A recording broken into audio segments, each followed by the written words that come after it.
जय हिंद सभी साथियों को। ये कुछ एक क्वेश्चन इंपॉर्टेंट क्वेश्चन ये डिस्कस करने वाले हैं। और हाँ, ये शुभम क्लासेस चैनल ही है। कहीं ये देखो एकदम से कि चैनल खोला है शुभम क्लासेस और इसमें एक और बंदा आ गया, तो ये सर थोड़ा बिजी चल रहे हैं, तो उनकी हेल्प के लिए थोड़ा कुछ एक क्लासेस करवा रहे हैं। मेरी छुट्टी है तो छुट्टी में इनकी हेल्प हो जाएगी और जब ये फ्री हो जाएंगे तो आपकी कंटिन्यू क्लासेस लेंगे। पहला क्वेश्चन आपके सामने इंपॉर्टेंट क्वेश्चन है और कई बार एग्जाम में पूछा जाता है। ये बोल रहा है किसी आयत का परिमाप 56 सेंटीमीटर है और लंबाई 15 सेंटीमीटर है, तो आयत का क्षेत्रफल क्या होगा। हमें पता है कि अगर आयत का क्षेत्रफल निकालना है तो क्षेत्रफल निकालने के लिए हमें चाहिए लंबाई और चौड़ाई। हमें पता है फार्मूला क्या होता है, L into b, length into breadth होता है। तो अब इसमें देखिए कई बच्चे क्या करेंगे, इसका डायरेक्ट ये देखेंगे कि यहाँ पे 56 दिया है और ये 15 दिया है, 56 का और 15 का गुना कर देंगे, 15 6 90 हो जाएगा, कैरी 9, 15 5 75 और 9 कितना हो जाएगा 84। फट से देखेंगे कि हाँ ये आंसर हो जाएगा। ये तो ये गलत हो जाएगा। हमें देखना है ये जो दिया है 56, ये क्या दिया है, ये पैरामीटर दिया है ये, ठीक है। अब देखिए हमें पता है जो परिमाप होता है उसका फार्मूला क्या होता है, 2 इंटू लंबाई प्लस में चौड़ाई, ये फार्मूला होता है अगर हमें परिमाप निकालना है तो।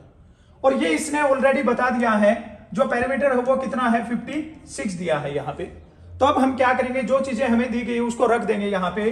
2 इंटू लंबाई कितना दिया है 15 और प्लस में क्या हो जाएगा चौड़ाई और बराबर में क्या रहेगा 56 रहेगा। ये यहाँ पे मल्टीप्लाई में है तो यहां से कहां चला जाएगा, इसके भाग में चला जाएगा, डिवाइड में हो जाएगा ये, और इसको काटेंगे तो ये कितना हो जाएगा 28 हो जाएगा ये। अब यहाँ पे क्या आ गया 15 प्लस में चौड़ाई और बराबर में क्या आ जाएगा ये 28 आ जाएगा। यहां से अगर हम चौड़ाई निकालते हैं तो चौड़ाई क्या हो जाएगा 28 वहीं पे रहेगा, ये 15 इधर प्लस में उधर जाके किस में हो जाएगा माइनस में, और ये चौड़ाई कितना आ जाएगा ये 13 आ जाएगा। हमें अब लंबाई का भी पता चल गया, लंबाई कितनी है 15 और चौड़ाई कितनी है 13। फार्मूला हमें पता है क्या होता है लंबाई गुना में चौड़ाई, तो रख देंगे फार्मूला में क्या 15 इंटू में 13 रख देंगे। अब गुना करेंगे 15 की और 13 की गुना करेंगे, 3 5 जा कितना होगा 15, कैरी 1 हो जाएगा, 3 और 5 8 और 1 कितना हो जाएगा 9 और ये कितना हो जाएगा 1। तो इसका राइट आंसर क्या हो जाएगा 195 सेंटीमीटर स्क्वायर, इसका ऑप्शन सी करेक्ट आंसर हो जाएगा। चलिए अगला क्वेश्चन देखते हैं। अगला क्वेश्चन आपके सामने कि 40 किलोमीटर पर आवर की चाल से 300 मीटर लंबी रेलगाड़ी अपनी दिशा में 4 किलोमीटर पर आवर की चाल से जा रहे आदमी को कितने समय में पार करेगी। In how much time a 300 metre long train. जो इंग्लिश वाले हैं वो अपना अंग्रेजी में देख ले और जो हिंदी वाले वो हिंदी में देख ले, समझने में कोई प्रॉब्लम नहीं होगी। तुम्हें दोनों लैंग्वेज में बता देंगे तो वो समझ में आ जाएगा। जब इस टाइप का क्वेश्चन आता है तो इसमें दो टाइप होते हैं। एक होता है दोनों सेम साइड में जाना, कि एक ट्रेन भी उसी साइड में जा रही है और एक कोई आदमी जा रहा है या कोई गाड़ी जा रही है तो सेम डायरेक्शन होता है, और एक होता है अपोजिट डायरेक्शन। जब कभी भी दोनों सेम डायरेक्शन में जाते हैं ना तो आपकी स्पीड क्या होती है, स्पीड हो जाएगी माइनस, जब दोनों सेम डायरेक्शन में जाते हैं। और जब दोनों अपोजिट डायरेक्शन में जाते हैं तो उस टाइम पे आपकी स्पीड है वो क्या हो जाएगी, वो हो जाएगी प्लस, ठीक है। तो अब देखिए यहाँ पे जो ट्रेन की चाल है वो कितना है 40 किलोमीटर पर आवर, और जो आदमी जा रहा है वो किस स्पीड से जा रहा है 4 किलोमीटर पर आवर से। दोनों सेम डायरेक्शन में जा रहे हैं तो ये क्या हो जाएगा 40 - 4 और कितना आ जाएगा ये 36 किलोमीटर पर आवर हो जाएगा। हमें यहाँ पे निकालना क्या है, हाउ मच टाइम, मतलब कितने समय में पार करेगी, हमें समय बताना है। सबको पता है समय निकालने का फार्मूला क्या होता है, दूरी अपॉन में चाल। अगर हमें टाइम निकालना है तो टाइम निकालने का फार्मूला क्या होता है, डिस्टेंस अपॉन में स्पीड, इसका फार्मूला होता है। अब यहां पे देखिए जब कभी भी एक ट्रेन किसी आदमी को पार करती है, एक खंबे को पार करती है, एक पेड़ को पार करती है, एक पोल को पार करती है, एक सिग्नल को पार करती है, तो जो गाड़ी की लंबाई होती है वही अपना डिस्टेंस होता है। बट जब कभी वो एक स्टेशन को पार करती है, एक पुल को पार करती है, एक केव्स को गुफा को पार करती है, तो जो उनकी लंबाई होती है उसको भी साथ में ऐड किया जाता है। अब यहाँ पे हमें पता है 300 मीटर लंबी रेलगाड़ी आदमी को पार करना है, तो जो गाड़ी की लंबाई है वही हो जाएगा हमारा डिस्टेंस। तो अब ये डिस्टेंस है 300 मीटर, 300 मीटर है, और जो गाड़ी की चाल है वो 36 किलोमीटर पर आवर है। जब कभी भी मैथ के अंदर तुम किसी भी क्वेश्चन का सॉल्यूशन निकालते हो तो यूनिट इक्वल होनी चाहिए। यूनिट इक्वल का मतलब है कि यहाँ पे हमारी जो डिस्टेंस है वो मीटर में है और जो चाल है वो किलोमीटर पर आवर में है। तो हम क्या करेंगे, पहले चाल को भी हम आंसर, यहाँ पे ऑप्शन देखना है तुम्हें। अगर ऑप्शन दिया है सेकंड में तो हम इसको चेंज करेंगे मीटर पर सेकंड में, और अगर हमारा आंसर दिया होता आवर्स में तो हम इसको किस में चेंज कर देते, किलोमीटर पर आवर में। अब ये चेंज करने का तरीका क्या होता है, जब कभी भी स्पीड किलोमीटर पर आवर में है और उसको चेंज करना है मीटर पर सेकंड में, तो हम क्या करेंगे, उसको 5/18 से मल्टीप्लाई कर देंगे। किसको, स्पीड को। ये 5/18 से क्यों मल्टीप्लाई करते हैं हम, ये 5/18 से इसलिए करते हैं, ये देखिए यहाँ पे किलोमीटर, हमें पता है 1 किलोमीटर इक्वल टू क्या होता है, 1000 मीटर होता है। 1 किलोमीटर में कितने मीटर होते हैं, 1000 मीटर होते हैं। और 1 घंटे में कितने सेकंड होते हैं, 1 घंटे में 3600 सेकंड होते हैं। ये हमने रख दिया, किलोमीटर को चेंज कर दिया मीटर में, आवर्स को चेंज कर दिया हमने सेकंड में। 2 0 से 2 0 कैंसिल हो जाएगा, 2 से 2 5 जा 10 हो जाएगा, और 18 2 जा 36। तो यहाँ पे क्या आ गया, 5/18, इसलिए ये मल्टीप्लाई करते हैं 5/18 से। आज तक आपने देखा होगा 5/18 से मल्टीप्लाई करना है या 18/5 से मल्टीप्लाई करना है। अब आप लोगों को ये याद कैसे रखना है याद रखने का एक तरीका बता देता हूं। जब कभी भी किलोमीटर पर आवर को मीटर पर सेकंड में चेंज करना है तो आपको स्पीड को किससे मल्टीप्लाई करना है, 5/18 से। और जब कभी मीटर पर सेकंड को किलोमीटर पर आवर में चेंज करना है तो आपको स्पीड को किससे मल्टीप्लाई करना है, 18/5 से। अब जो बच्चे कंफ्यूज होते हैं वो किस में होते हैं, 5/18 लगाना है या 18/5। ये कैसे याद करना है आपको, जब कब तुम छोटी यूनिट में कन्वर्ट करते हो, मीटर पर सेकंड एक छोटी यूनिट्स है और किलोमीटर पर आवर वो बड़ी यूनिट्स है, तो जब छोटी यूनिट में कन्वर्ट करो तो ऊपर छोटा नंबर आ जाएगा 5, और जब बड़ी यूनिट में कन्वर्ट करोगे तो ऊपर बड़ा नंबर आ जाएगा 18/5। अब यहां पे देखिए, हमें किलोमीटर पर आवर को मीटर पर सेकंड में चेंज करना है, तो इसके लिए हमने क्या किया, 300/36। अब 36 किलोमीटर को छोटी यूनिट में चेंज कर रहे हैं तो इसको किससे मल्टीप्लाई कर देंगे, 5/18 से मल्टीप्लाई कर देंगे। काट दो, 18 से 18 दूनी 36 हो जाएगा, 2 और 5 की गुना कितनी होती है, 10। 1 0 से 1 0 कैंसिल हो जाएगा, क्या बचेगा, 30 सेकंड। इसका क्या हो जाएगा, करेक्ट आंसर हो जाएगा। कोई भी क्वेश्चन नहीं समझ में आता है आप कमेंट करके बताइए, उसको हम फिर से रिपीट करवा देंगे नेक्स्ट क्लास में। ये अगला क्वेश्चन है आपके सामने, वेरी वेरी इंपॉर्टेंट क्वेश्चन है। अभी तक जितने भी अग्निवीर के एग्जाम हुए हैं उन सभी क्वेश्चन में टाइम एंड वर्क वाला चैप्टर है, उसमें से क्वेश्चन आए हैं।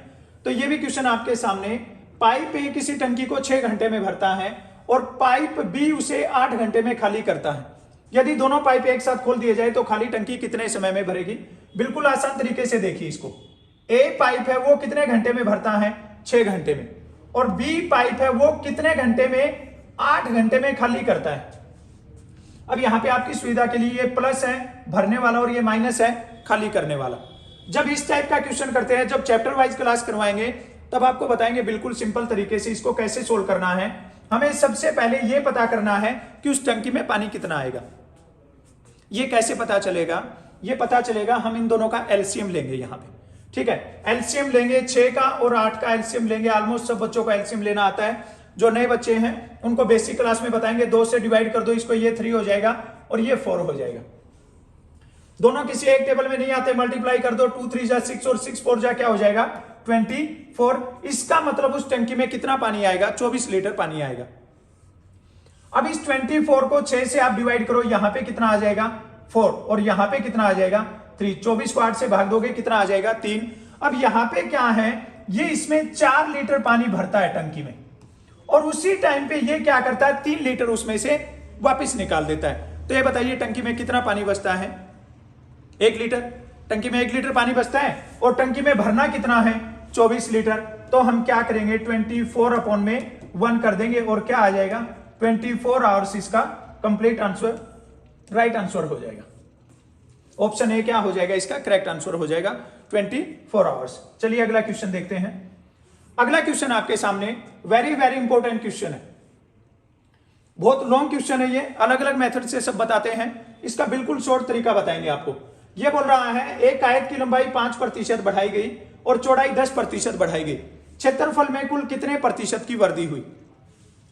4-5 क्वेश्चन है ये जो एग्जाम में ऑलमोस्ट पूछे जाते हैं। अब देखिए इसके लिए मैं तुम्हें एक सिंपल सा फार्मूला बताता हूं, x plus y plus x y upon में 100।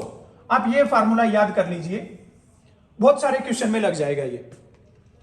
सिंबल पे कैसे ध्यान रखना है, जब कभी भी किसी की सैलरी बढ़ाई जाती है, किसी की लंबाई बढ़ाई जाती है, किसी की चौड़ाई बढ़ाई जाती है तो कर देना है प्लस, और जब कम की जाती है, घटाई जाती है तो क्या कर देना माइनस। अब यहां पे दोनों जगह पे क्या किया गया है, इंक्रीज किया गया है। ठीक है, इंक्रीज किया गया है तो हम क्या करेंगे, पहले लिखेंगे 5 प्लस में क्या हो जाएगा 10। ये हो गया x plus y plus x y. X y का मतलब क्या है, यहां पे x और y की गुना, तो 10 और 5 की गुना क्या हो जाएगी 50, और अपॉन में क्या है 100। जब कभी अपॉन में 100 है, 10 है, 1000 है, तो जितनी जीरो होती है उतने नंबर के बाद में पॉइंट लगा सकते हैं। अब ये 2 नंबर हैं तो 2 के बाद में पॉइंट लगा देंगे, ये क्या बन जाएगा 0.50। अब ये सब प्लस के हैं तो जोड़ दो, 5 और 10 15, और ये हाफ हो जाएगा, तो ये कितना हो जाएगा 15.50%। मीन्स ऑप्शन बी इसका करेक्ट आंसर हो जाएगा, 15.5%। आप अभी तक सर से पढ़ रहे थे, उनका पढ़ाने का तरीका अलग होगा थोड़ा, मेरा थोड़ा अलग होगा। धीरे धीरे 2 या 4 क्लास करोगे तो बिल्कुल इजीली समझ में आएगा ये। ठीक है, जो कुछ बच्चे जानते हैं, जो पढ़े हुए हैं, उनको पता है, अच्छे से करिए। आपका जो 15 जनवरी का एग्जाम होने वाला है उसके लिए हर रोज टेस्ट क्लासेस भी रहेंगी और टेस्ट भी रहेगा ये। चलिए अगला क्वेश्चन देखते हैं। अगला क्वेश्चन आपके सामने वेरी वेरी इंपॉर्टेंट क्वेश्चन है, सिंप्लीफिकेशन वाले में, ये इंडिसेस एंड सर्ट्स वाला जो चैप्टर उसमें से ये क्वेश्चन आता है। ये बोल रहा है 16 की पावर 0.616 और 2 की पावर 0.36। देखिए इसको कैसे सोल्व करना है। ये जब इस टाइप का क्वेश्चन आता है ना, ये जो यहां पे होता है इसको बोलते हैं हम बेस, और ये जो यहां पे लिखा गया है इसको बोलते हैं पावर। जब ऐसा क्वेश्चन होता है ना तो हम क्या करते हैं, बेस को सेम करते हैं। और बेस को सेम करने का मतलब क्या है, यहां पे 2 है तो ये तो 16 बनेगा नहीं। हम क्या कर सकते हैं, 16 को 2 बना सकते हैं। और 16 को 2 कैसे बनाते हैं, क्या अगर मैं इसको ऐसे लिख दूं तो ये 16 बन जाएगा। 2 2 जा 4 होगा, 4 2 जा 8, और 8 2 जा क्या होता है 16 होता है। 2 को अगर 4 बार मल्टीप्लाई करेंगे तो वो क्या हो जाएगा 16। और 2 को मैं इतना बड़ा 4 बार लिखने की बजाय डायरेक्ट 2 की पावर 4 भी लिख सकता हूं, लिख सकते हैं ना 2 की पावर 4। अब देखिए आगे कैसे सोल्व करेंगे इसको, 2 की पावर 4 लिख देंगे यहां पे, और इसके ब्रैकेट में रहेगा 0.16 हो जाएगा, इनटू में 2 की पावर क्या रहेगा 0.36 होगा। अब मल्टीप्लाई में क्या होता है, जब बेस सेम होता है और पावर अलग अलग होती है तो पावर क्या हो जाती है, प्लस हो जाती है। किसमें, मल्टीप्लाई में। और जब बेस सेम होता है और पावर अलग अलग होती है और माइनस हो जाती है पावर, कब, जब यहां पे सिंबल दिया गया हो भाग का। अगर गुना में है तो प्लस हो जाती है और भाग में है तो माइनस हो जाती है। अब अपने पास में गुना में है तो गुना में क्या करेंगे हम, 2 की पावर, इसको गुना करेंगे कितना हो जाएगा 0.64 हो जाएगा। 16 और 4 की गुना करेंगे 64, 2 के बाद में पॉइंट होगा, और 2 की पावर क्या हो जाएगा 0.36। अब दोनों बेस सेम है, बेस सेम है तो हम क्या करेंगे, यहां पे 0.64 और 0.36 को जोड़ देंगे। 6 4 10, 6 3 9 1 10 और 0.1, तो ये क्या हो जाएगा 2 की पावर 1, और 2 की पावर आपका करेक्ट आंसर क्या हो जाएगा 2 हो जाएगा। ऑप्शन बी आपका करेक्ट आंसर हो जाएगा। चलिए अगला क्वेश्चन देखते हैं। अगला क्वेश्चन दे रखा है, एक संख्या में 3 से गुना करके उसमें 10 घटाया जाता है, प्राप्त परिणाम में 7 से भाग देने पर 5 प्राप्त होता है, वह संख्या क्या है। वेरी वेरी इंपॉर्टेंट क्वेश्चन है। थोड़ा सा जो अभी एग्जाम का लेवल हमने जो भी देखा था तो थोड़ा सा हार्ड लेवल का पेपर आ रहा है वो, तो थोड़ा सा हम हार्ड लेवल को लेके चलेंगे। अब ये देखिए कैसे करना है, आपको स्टेटमेंट के अकॉर्डिंग चलना है। ये बोल रहा है एक संख्या में, हमें संख्या नहीं पता है क्या है, हमने मान ली वो संख्या x। संख्या में किससे गुना करना है, 3 से गुना करना, ये कर दिया 3 से गुना। उसमें से 10 घटाया जाता है, ये घटा दिया मैंने 10 घटा दिया यहां पे। उसके बाद में बोल रहा है प्राप्त परिणाम में 7 से भाग दिया जाता है, ये दे दिया 7 से भाग इसको, और 5 प्राप्त होता है, ये हो गया हमें 5, ये कर दिया। अब देखिए यहां से हम क्या करेंगे, इसका क्रॉस मल्टीप्लाई कर देंगे, ये सोल्व करेंगे। यहां पे इसके अपॉन में 1 ले लो और क्रॉस मल्टीप्लाई करोगे तो ये क्या हो जाएगा 3x माइनस में 10, और इसकी मल्टीप्लाई करेंगे तो ये कितना हो जाएगा 35 हो जाएगा। अब क्या करेंगे, 3x इक्वल टू 35 और ये माइनस का 10 इधर जाके किसका हो जाएगा, प्लस का 10, और ये क्या आ जाएगा अपना 3x बराबर में क्या आ जाएगा 45। हम क्या करेंगे 35 और 10 को जोड़ देंगे, कितना आ जाएगा 45। अब x की वैल्यू निकालेंगे यहां से, ये किस पे कट जाएगा 15 पे, x का मान क्या आ जाएगा 15। x हमने क्या मानी थी, वो संख्या मानी थी हमने, और हमसे ये क्या पूछ रहा है, संख्या ही पूछ रहा है, तो इसका करेक्ट आंसर क्या हो जाएगा, ऑप्शन डी 15 हो जाएगा। ध्यान रखना अभी यहाँ पे देखिए इसमें 45 भी दिया है, तो ये गलत हो जाएगा। कई बच्चे यहाँ पे देखेंगे x बराबर 45 आ गया, तो ये भी ध्यान रखना आपको। चलिए अगला क्वेश्चन देखते हैं, वेरी वेरी इंपॉर्टेंट क्वेश्चन है, आसान है, सब अपना टेस्ट है वो कंटिन्यू सोल्व करके देखिए और फिर बाद में कमेंट्स में बताइए कि आपके कितने क्वेश्चन सही हुए हैं और किस लेवल के हैं। अगर और लेवल बढ़ाना होगा तो और भी थोड़े हाई लेवल के क्वेश्चन लेके आएंगे। ये देखिए जब इस टाइप का क्वेश्चन आता है, ये क्वेश्चन दे रखा है x अपॉन में 144 और बराबर में है 5/12। इसको सोल्व करने का तरीका बताता हूं। जब ये इस टाइप का क्वेश्चन आ जाए तो आपको क्या करना है, taking square on both sides, दोनों साइड पे हम क्या कर देंगे, इसका स्क्वायर कर देंगे दोनों साइड पे, ठीक है। अब स्क्वायर करेंगे तो ये रूट क्या हो जाएगा, कैंसिल हो जाएगा स्क्वायर के साथ में, तो यहां पे क्या बचेगा x अपॉन में 144 बराबर। अब 5 का स्क्वायर करेंगे हम, तो 5 का स्क्वायर कितना होता है 25, और 12 का स्क्वायर हमें पता है कितना होता है 144। ये 144 क्या हो जाएगा, कैंसिल हो जाएगा, x बराबर क्या बच गया 25। तो इसका करेक्ट आंसर क्या हो जाएगा, ऑप्शन बी इसका करेक्ट आंसर हो जाएगा 25। चलिए अगला क्वेश्चन देखिए। अगला क्वेश्चन दे रखा है, ये क्वेश्चन भी बहुत बार एग्जाम में आता है, और ये जो क्वेश्चन है ये बोर्ड मास के थ्रू सोल्व होता है। बोर्ड मास में क्या रहता है, ये होता है बोर्ड मास, इसको बता देता हूं थोड़ा। ये एक्चुअल में क्या होता है, वी बोर्ड मास होता है। ये जो वी है, वी का मतलब होता है वेनिकुलम, वी का मतलब होता है वेनिकुलम, इसका मतलब होता है हिंदी में रेखा कोष्ठक,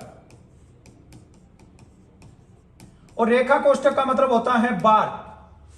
बार का नाम लेते आधे बच्चे समझ गए होंगे बार, लेकिन वो वाला बार नहीं है जो आप लोग समझ रहे हैं, वो ये बार होता है। आपने देखा होगा कई बार किसी क्वेश्चन के ऊपर ऐसे लाइन रहती है, इसको बोलते हैं बार, इसको बोलते हैं रेखा कोष्ठक, इसको बोलते हैं वेनिकुलम, ठीक है। तो किसी क्वेश्चन में अगर ये आ जाता है तो हमें पहले इसको सोल्व करना होता है, उसके बाद में ये जो बी दिया है ना, इसका मतलब होता है ब्रैकेट। ब्रैकेट में आपको सब ब्रैकेट मिलेंगे, स्मॉल ब्रैकेट रहेगी, ठीक है, ये करली ब्रैकेट भी रहेगी और ये स्क्वायर ब्रैकेट भी रहेगी, सब ब्रैकेट्स को सोल्व करते हैं। उसके बाद में ये जो ओ दिया है ना, ओ का मतलब होता है ऑफ, हिंदी में बोलते हैं का, और इन दोनों का मतलब क्या होता है गुना।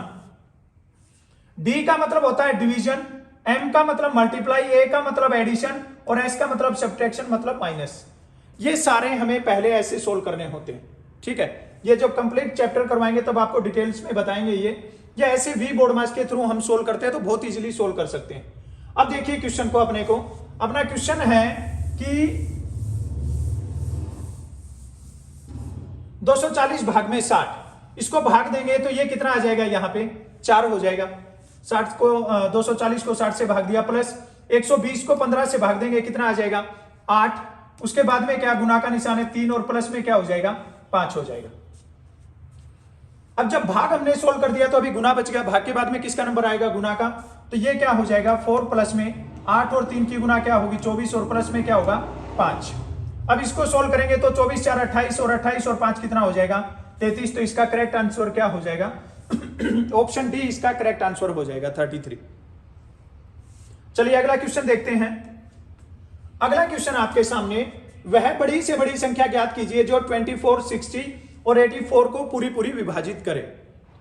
ये क्वेश्चन है जो एलसीएम एंड एचसीएफ वाला चैप्टर उसका क्वेश्चन है, और एक 100% एलसीएम और एचसीएफ वाले चैप्टर में से क्वेश्चन आता है। वो डायरेक्ट ये भी बोल देते हैं कि 24, 60, 84 का एलसीएम क्या होगा या एचसीएफ क्या होगा, डायरेक्ट ये भी पूछ लेते हैं, और थोड़ा स्टेटमेंट बना के भी क्वेश्चन दे देते हैं। जो आर्मी का एग्जाम होता है उसमें मेनली क्या होता है, 1 लाइन क्वेश्चन ज्यादा आते हैं, ठीक है। तो अब ये इसमें किसी भी तरीके से पूछ सकते हैं। अब इसको सोल्व करने का मतलब, यहां पे आपको देखना है कौन सी संख्या बोल रहा है, बड़ी से बड़ी संख्या। तो हमें पता है एलसीएम के लिए हमें least common multiple, least common multiple, और एचसीएफ के लिए हमें पता है क्या होता है हाईएस्ट कॉमन फैक्टर, ठीक है, हाईएस्ट कॉमन फैक्टर। हाईएस्ट का मतलब बड़ी से बड़ी संख्या और लिस्ट का मतलब छोटी से छोटी संख्या। तो यहां पे पहली ही लाइन में बिल्कुल क्लियर लिख दिया कौन सी संख्या बतानी है, बड़ी से बड़ी संख्या। तो बड़ी से बड़ी संख्या के लिए हमें क्या निकालना है, इसका HCF निकालना है। अब HCF निकालना हमें किन नंबर का, 24, 60 और 84 का HCF निकालेंगे। डायरेक्ट 6 पे डिवाइड कर सकते हो इसको, 6 से करो, 6 से 24 हो जाएगा, 6 से 10 हो जाएगा और 6 से ये 14 हो जाएगा। अब फिर 2 पे जाता है, 2 पे 2 हो जाएगा, 5 हो जाएगा और ये 7 होगा। 2, 5, 7 किसी एक टेबल में नहीं आते हैं, तो HCF का रूलिंग सबको पता है। जब सारे नंबर डिवाइड नहीं होते तो हम उस पर आगे नहीं जाते हैं। तो 6 की और 2 की गुना क्या हो जाएगी, 12। तो ये क्या हो जाएगा, इसका करेक्ट आंसर हो जाएगा ऑप्शन डी, इसका राइट आंसर होगा। चलिए बढ़ते हैं अगले क्वेश्चन की ओर। अगला क्वेश्चन आपके पास 9 और 25 का मध्यानुपात क्या होगा, मीन रेशियो। ये 3-4 क्वेश्चन है। चतुर्थ अनुपात क्या होगा, मध्यानुपात क्या होगा, तृतीय अनुपात क्या होगा। तो वेरी वेरी इंपॉर्टेंट क्वेश्चन है। अब देखिए, आपको सीधा सिंपल सा फार्मूला अगर पता है तो विद इन 5 और 10 सेकंड में आप आंसर निकाल सकते हैं। 9 और 25 का हमें निकालना है मध्यानुपात। मीन रेशियो निकालना है तो इसका फार्मूला होता है A इंटू बी, या ए बी भी बोल सकते हो डायरेक्ट। तो यहां पे क्या करेंगे, 9 और गुना में क्या होगा, 25। दोनों की गुना करेंगे तो कितना हो जाएगा, 225। और हमें पता है 225 किसका स्क्वायर रूट होता है, 15 का। तो इसका करेक्ट आंसर क्या हो जाएगा, ऑप्शन सी इसका करेक्ट आंसर हो जाएगा। ठीक है, अभी थोड़ा सा शुभम सर का है, बिजी शेड्यूल चल रहा था। Busy means family problems, father की तबीयत उनकी ज्यादा डाउन है। ठीक है, तो हम सबको प्रे करना है कि वो जल्दी से ठीक हो जाए, हेल्थ उनकी जल्दी अच्छी हो जाए और फिर वो आप लोगों के साथ में जुड़े रहे और कंटिन्यू आपकी क्लासेज भी करवाते रहे। वो बंदा अकेला है और इतनी भागदौड़ कर रहा है। ठीक है, हॉस्पिटल में भी संभाल रहा है अपने फादर साहब को और फिर क्लासेज भी कर रहे हैं। ठीक है, डिजिटल बोर्ड भी लेके आए हैं। तो आप लोगों की हेल्प के लिए ये सब चल रहा है, तो आपको भी सपोर्ट करना है, कोऑपरेट करना है। और इनके लिए सबको पता है, जब अगर अच्छा काम करते हैं तो लाइक्स और कमेंट्स आने चाहिए आपके। ठीक है, लाइक और कमेंट के पैसे नहीं मिलते हैं, बट क्या होता है, मोरल अप होता है बंदे का। ठीक है, कि हम अच्छा करवा रहे हैं। कोई कमी है उसको भी बताना है, ये नहीं है कि अच्छा अच्छा लिखना है। कोई चीज में कमी लगती है तुम्हें वो चीज भी बतानी है और थोड़ा अप्रिशिएट करना है ताकि बंदे का मोरल अप रहे। चलिए अगले क्वेश्चन की तरफ बढ़ते हैं। अगला क्वेश्चन है वेरी वेरी इंपॉर्टेंट क्वेश्चन है, कई बार एग्जाम में पूछा जाता है। ये बोल रहा है एक परीक्षा में 65% स्टूडेंट है वो पास हुए और 420 स्टूडेंट है वो फेल हुए हैं, तो परीक्षा में कुल कितने छात्र थे। अब ये क्वेश्चन रहता है ना, इसमें सिंपल सा होता है कि एक का परसेंटेज बताया जाता है। इसने बोल दिया पास जो कैंडिडेट है ना वो कितने परसेंट है, 65%। और जो फेल हुए हैं ना वो फेल बता रहा है कितने बच्चे हुए हैं, 420। तो अब यहां पे थोड़ा सा आइडिया लगाना है आपको। अब ये देखिए, हमें पता है टोटल है ना, वो टोटल कितने परसेंट होता है, 100% होता है। इसमें से इसने 2 बता दिया, पास जो परसेंटेज है वो 65% है, तो फेल बता दीजिए आप कितना होगा। सबको पता है 100 में से 65 को माइनस कर दो, 35% क्या हो जाएगा, ये फेल हो जाएगा। और ये फेल का इसने नंबर बता दिया, फेल का नंबर कितना है, 420। इट्स मीन क्या है कि 35% है ना वो किसके बराबर है, 420 के बराबर है। हमें क्या बताना है, परीक्षा में कुल कितने छात्र बैठे, हमें बताना how many students were there in the examination, मतलब टोटल स्टूडेंट कितने थे। टोटल के लिए अभी बताया था कितना होता है, 100% होता है। अब यहां से 100% निकालेंगे तो वो क्या करेंगे, 420 गुना में क्या हो जाएगा 100 और अपॉन में क्या हो जाएगा 35। काट दो, 7 से 7 5 35 हो जाएगा, ये 60 पे कट जाएगा, 7 6 42, 5 से काटोगे 5 दूनी 10, 60 की और 20 की मल्टीप्लाई कितनी होती है 1200। तो करेक्ट आंसर क्या हो जाएगा, ऑप्शन डी इसका करेक्ट आंसर हो जाएगा। चलिए अगले क्वेश्चन की तरफ बढ़ते हैं।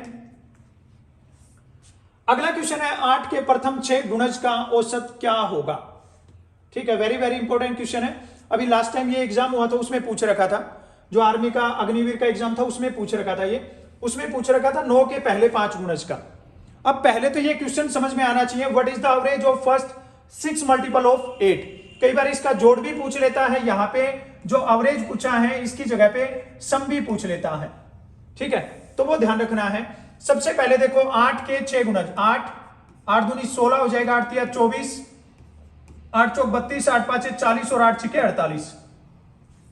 एवरेज निकालने का हम सबको पता है, सभी नंबर्स का जोड़ करना होता है और जितनी भी संख्या उससे हमें डिवाइड करना होता है। दो तरीके बताऊंगा, दोनों तरीके ध्यान से देख लेना। अब हम अगर इनको जोड़ेंगे 16 और 8 हो जाएगा 24, 24 और 24 हो जाएगा 48, 48 और 2 50 और 30 80, 80 और 40 कितना हो जाएगा 120, 120 और 48 कितना हो जाएगा 120 और 48 हो जाएगा 168। अब ये टोटल कितने नंबर है 6, इसने बता रखा है कितने गुणज है 6, तो हम इसको किससे डिवाइड कर देंगे 6 से डिवाइड कर देंगे। तो अब क्या करना है 168 को हमें 6 से डिवाइड करना है, 6 दूनी 12 हो जाएगा, कितना बचेगा 4 और 6 8 कितना हो जाएगा 48, ये इसका करेक्ट आंसर हो जाएगा 28। ये तरीका हम कब लगा सकते हैं जब हमसे 6 गुणज पूछा हो, 5 पूछा हो, 7 पूछा हो। अब मान लो यहां पे बोल देता 8 के 20 गुणज बोल देता या 8 के 25 गुणज बोल देता, तो फिर इतने क्वेश्चन लिखने में तो टाइम वेस्ट हो जाएगा। तो उस टाइम पे हमें क्या करना है, ये बोल रहा है किसके गुणज 8 के, कहां तक बोल रहा है 6 तक, तो प्लस में क्या कर दो 8 छिके 48, ठीक है, और इसको डिवाइड कर दो किससे 2 से। 48 और 8 को जोड़ोगे कितना हो जाएगा 56, 56 अपॉन में क्या होगा 2, 2 से कैंसिल करो कितना आ जाएगा 28। तो इसका करेक्ट आंसर क्या हो जाएगा, ऑप्शन बी आपका राइट आंसर हो जाएगा। चलिए अगला क्वेश्चन करते हैं। अगला क्वेश्चन आपके सामने जो रेशियो एंड प्रोपोर्शन वाला चैप्टर है उसका है अनुपात और समानुपात का। तो ए अनुपात बी दिया है इसने 4:7 और बी अनुपात सी दिया 5:9। तो ए अनुपात सी क्या होगा ये बताना हमें। तो ये देखिए इसका बिल्कुल सिंपल सा तरीका बताता हूं, ये लिख दो ऐसे ए रेशो बी रेशो सी, तीनों लिख दिया हमने। अब इसने बताया ए अनुपात बी ये कितना है 4:7 और बी अनुपात सी कितना दिया है 5:9, ये ऐसे लिख लेना है ये। उसके बाद में बताता हूं आप लोगों को क्या करना है। ये यहां पे जो खाली जगह दी गई है इसके सामने नंबर है 7 तो यहां पे भी लिख दीजिए 7, और इसके सामने नंबर है 5 तो यहां पे भी लिख दीजिए 5। अब आपने देखा हमसे पूछा क्या है, ए रेशो सी पूछा हमसे, ए अनुपात सी पूछा है, तो बी की हमें जरूरत ही नहीं है। इन दोनों की गुना कर दो, 5 और 4 की गुना क्या होगी 20 और 9 और 7 की गुना क्या हो जाएगी 63। तो इसका करेक्ट आंसर क्या हो जाएगा 20/63 हो जाएगा। इसका करेक्ट आंसर क्या हो जाएगा 20:63। अब देखिए यहां पे जो बच्चे मिस्टेक करते हैं जल्दबाजी में, पहला ही ऑप्शन दिया है 63:20, 63:20 दिया है, तो ये देखेंगे कि आ गया आंसर। ध्यान देना है थोड़ा सा, इसका करेक्ट आंसर क्या होगा, ऑप्शन बी करेक्ट आंसर होगा 20:63। चलिए अगले क्वेश्चन की तरफ बढ़ते हैं। ये दे रखा अगला question, very very important question है। आपको बताया था टाइम एंड वर्क वाले चैप्टर से क्वेश्चन आते हैं, 1 या 2 क्वेश्चन, थोड़ा सा अलग लेवल का क्वेश्चन दिया है आर्मी के अकॉर्डिंग। ये बोल रहा है ए अकेला किसी काम को 20 दिन में करता है, A alone can complete a piece of work in 20 days. A कर देता है 20 दिन में और बी करता है 25 दिन में। दोनों ने मिलकर 5 दिन तक काम किया, इसके बाद बी ने काम छोड़ दिया, बाकी काम ए अकेला कितने दिन में करेगा। एक ऐसी बिल्कुल सिंपल तरीका बताऊंगा, ध्यान से समझ लेना। ये बोल रहा है ए किसी काम को करता है 20 दिन में और बी करता है इसे 25 दिन में। हमें क्या करना है, सबसे पहले यह पता करना है काम कितना करना है, और वो कैसे पता लगेगा, हम इसका एलसीएम लेंगे। 20 और 25 का एलसीएम कितना हो जाएगा 100, 20 और 25 का एलसीएम कितना हो जाएगा 100। अब 100 को 20 से डिवाइड करो कितना आएगा 5, और 25 से डिवाइड करो कितना आएगा 4। इसका मतलब क्या है, ए एक दिन में 5 काम करता है और बी एक दिन में 4 काम करता है। अब देखिए यहां पे जब ये एक दिन में 5 काम करेगा, ये एक दिन में 4 काम करेगा, जब ये दोनों मिलके करेंगे तो 5 और 4 कितना काम कर देंगे 9 काम पूरा कर देंगे एक दिन में। अब आगे क्वेश्चन में पढ़िए क्या बोल रहा है, दोनों ने मिलकर 5 दिन तक काम किया। अब जब एक दिन में 9 काम करते हैं तो 5 दिन में कितना काम कर देंगे, ये 45 काम कर देंगे। ठीक है, हमें पता है टोटल हमें कितना काम करना था, ये था अपना टोटल वर्क कितना 100 काम किसने किया, ए और बी ने किया।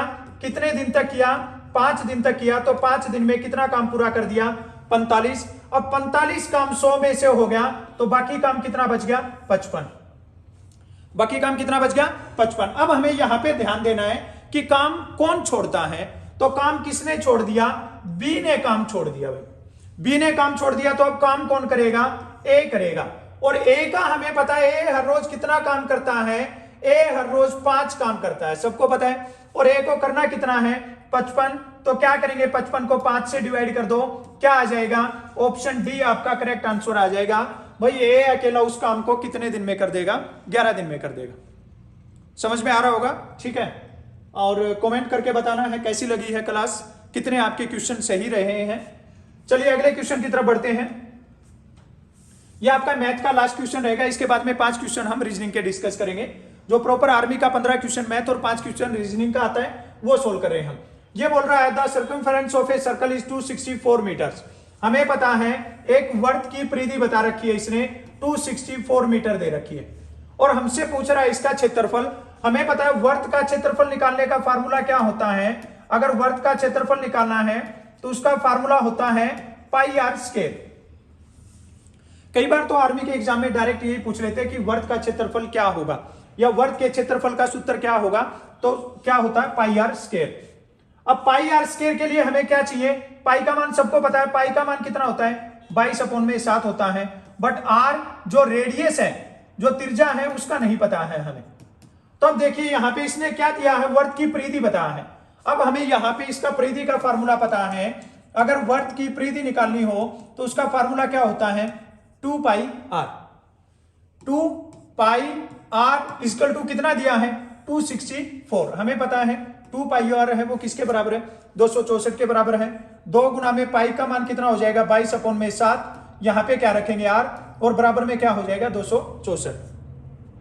अब देखिए यहां पे इसको सिंप्लीफाई करना है तो क्या करेंगे, ये 7 यहां पे भाग में है तो इधर जाके किस में हो जाएगा गुना में हो जाएगा, और ये 22 दूनी 44 कहां आ जाएगा इसके अपोन में आ जाएगा। अब देखिए काट के इसको 7 से नहीं कटेगा, 6 पे कट रहा है, 6 चौके 24 और 2 26, 6 पे कट जाएगा ये। तो हमारे को पता लग गया भाई ये आर बराबर क्या आ गया 6 और 7 की गुना कितनी आ गई 42। रेडियस का पता लग गया, त्रिज्या कितनी आ गई 42। और हमें क्या निकालना है इसका एरिया निकालना। एरिया निकालने का फार्मूला क्या है पाई आर स्क्वायर। तो पाई का मान क्या हो जाएगा 22/7, आर स्क्वायर 42 स्क्वायर का मतलब कितने बार मल्टीप्लाई 2 बार मल्टीप्लाई। तो 2 बार मल्टीप्लाई कर दो, काट दो, ये किस पे कट जाएगा 6 पे, 6 दूनी 12, 6 दूनी 12 और 1 13। अब क्या करना है 132 का और 42 का मल्टीप्लाई करना है भाई। 2 दूनी 4 हो जाएगा, ये 6 हो जाएगा, 4 से 4 दूनी 8, 4 3 12 और 1 13, और ये कितना हो जाएगा 5। ये हो गया 4, 8 6 14 हो जाएगा, ये कितना हो जाएगा 3 2 5 और ये 5 हो जाएगा। गुना से ये क्या 2 दूनी 4 है, 2 3 6 और 2 एकम 2 हो जाएगा, 4 दूनी 8, 4 3 12, ये 2 है यहाँ पे। तो ये कितना हो जाएगा 5544 सेंटीमीटर। फिर यहाँ पे सेम रिपीट हुआ 4455, तो ध्यान रखना क्या हो जाएगा 5544 सेंटीमीटर इसका क्या हो जाएगा एरिया हो जाएगा। ये थे आपके 15 क्वेश्चन मैथ के। अभी रीजनिंग के वेरी वेरी इंपॉर्टेंट क्वेश्चन है 5 क्वेश्चन जो आपकी आर्मी के अंदर मेरिट लिस्ट बनाते हैं, उनमें रीजनिंग का अहम रोल होता है। सबसे ज्यादा बच्चे जो बच्चे स्टडी करते हैं, जो तैयारी करते हैं, उनको ही पता होता है कि रीजनिंग के क्वेश्चन कैसे सोल्व होते हैं। नॉर्मल बच्चे को समझ में नहीं आता है कि रीजनिंग को कैसे सोल्व करना है। अब ये बोला find out the missing term in the following series.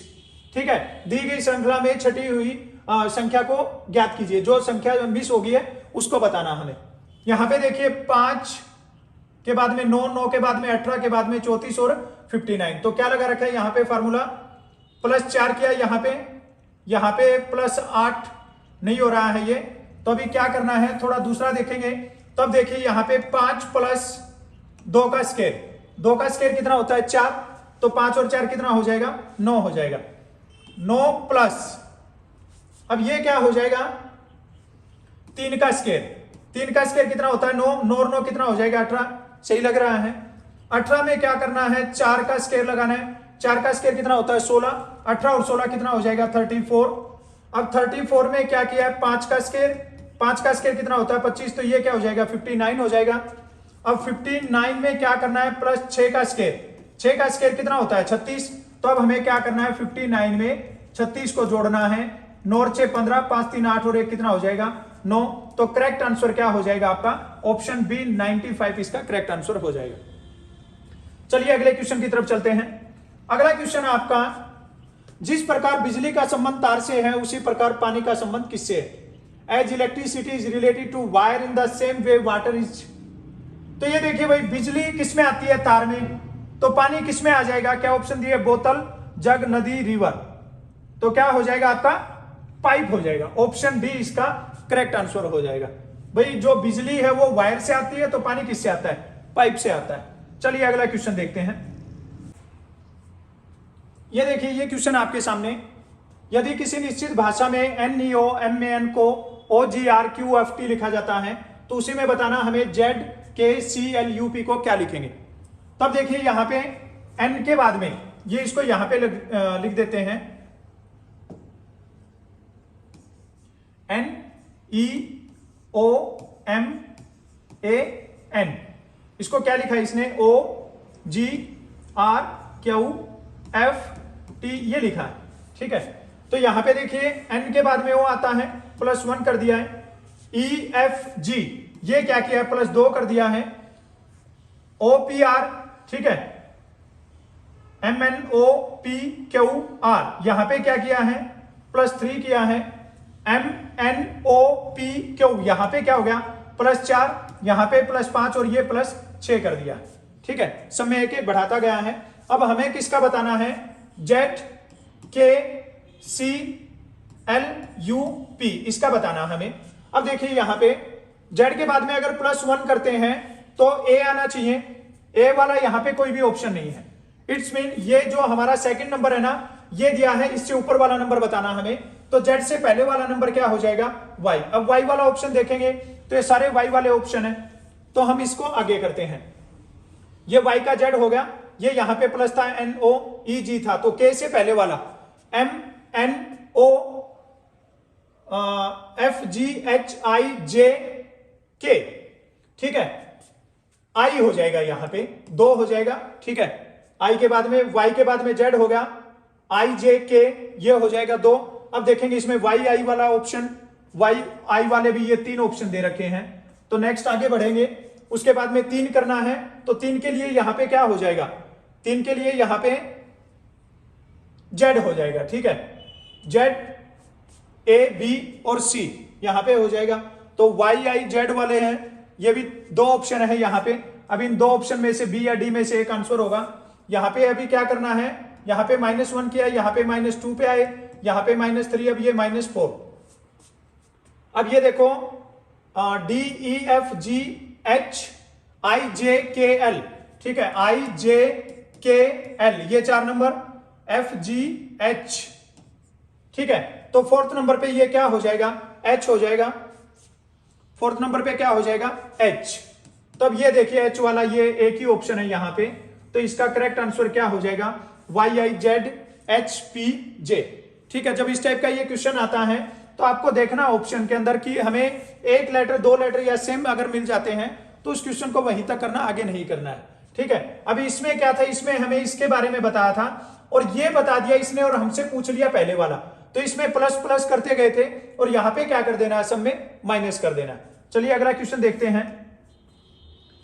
अगला क्वेश्चन है, एक व्यक्ति एक स्थान से उत्तर दिशा में 6 मीटर जाता है और फिर पूर्व में 8 मीटर जाता है। अब वह प्रारंभिक स्थान से कितनी दूरी पर है? ठीक है, तो ये डायरेक्शन वाला है क्वेश्चन। इसको क्या करना है? डायरेक्शन ले लेना है। सबको पता है ये जो ऊपर की डायरेक्शन है ये है उत्तर, नॉर्थ जिसको बोलेंगे। ठीक है, ये है राइट साइड को पूर्व, ईस्ट जिसको बोलेंगे, और ये है पश्चिम जिसको वेस्ट बोलेंगे, और ये है दक्षिण जिसको साउथ बोलेंगे। ये डायरेक्शन का पता होना चाहिए सबको। और ये जब कभी भी क्वेश्चन सोल्व करते हो, जब एक ब्लड रिलेशन वाला है, ठीक है, और एक ये जो डायरेक्शन वाला, ये आप खुद पे लेके कीजिए इन क्वेश्चन को। अब देखिए इसको कैसे सोल्व करना है। एक व्यक्ति उत्तर दिशा में जाता है, तो उत्तर दिशा कहां पर है? ये यहां पे एक डायरेक्शन है और ये उत्तर दिशा में गया कितने मीटर? 6 मीटर जाता है। फिर वह पूर्व में 8 मीटर जाता है, ये पूर्व में चला गया 8 मीटर। अब वो बोल रहा है प्रारंभिक स्थान से कितनी दूरी पर है। अब हमें यह बताना है कि वो प्रारंभिक स्थान से कितनी दूरी पर है। ठीक है, ये क्वेश्चन है, आपने देखा भी होगा और किया भी होगा। ठीक है, तो इसको कैसे सोल्व करना है? ये जो अपना पाइथागोरस प्रमेय लगा के उससे इसको सोल्व करते हैं। और इसके लिए क्या करेंगे? हमें 8 का स्क्वायर करना है प्लस 6 का स्क्वायर करना है। 8 का स्क्वायर कितना हो जाएगा? 64। 6 का स्क्वायर कितना हो जाएगा? 36। दोनों को जोड़ेंगे कितना हो जाएगा? 100। और 100 का स्क्वायर रूट कितना होता है? 10। तो वो अपने घर से कितनी दूरी पर है? वो 10 मीटर की दूरी पर है। आपका करेक्ट आंसर क्या हो जाएगा? ऑप्शन सी आपका करेक्ट आंसर हो जाएगा। चलिए अगला क्वेश्चन और आज का लास्ट क्वेश्चन देखते हैं। ये लास्ट क्वेश्चन है MET 14227 और DAM, ठीक है। तो अब देखिए इस क्वेश्चन को सोल्व करने का एक बिल्कुल सिंपल सा तरीका बताता हूं आपको। आपको क्या करना है, ये पूरे अल्फाबेट लिख लेना है, ठीक है।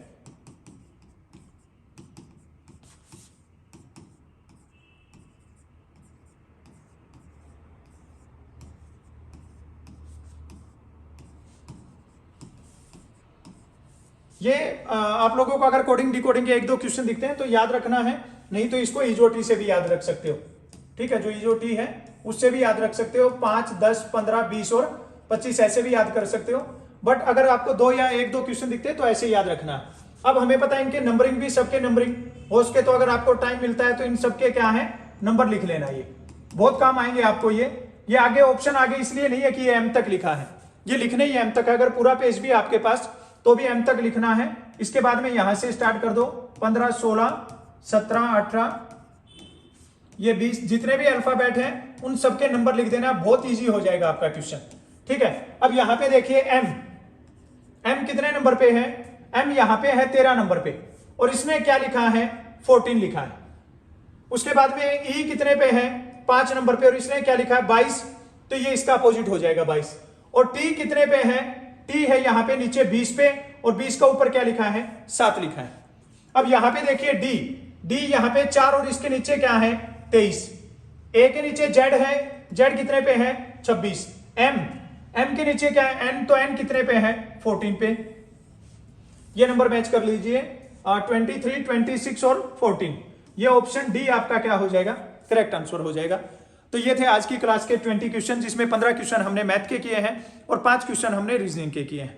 हर रोज ऐसे ही आपका एक टेस्ट टाइप चलता रहेगा, जीके और साइंस है वो भी चलता रहेगा, और साथ में मैथ और रीजनिंग का रहेगा, ठीक है। कंप्लीट टेस्ट भी लगाते रहेंगे और ये भी लगाएंगे।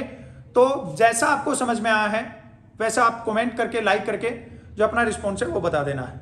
थैंक यू, फिर मिलेंगे एक अच्छी क्लास के साथ में। तब तक के लिए जय हिंद, जय भारत।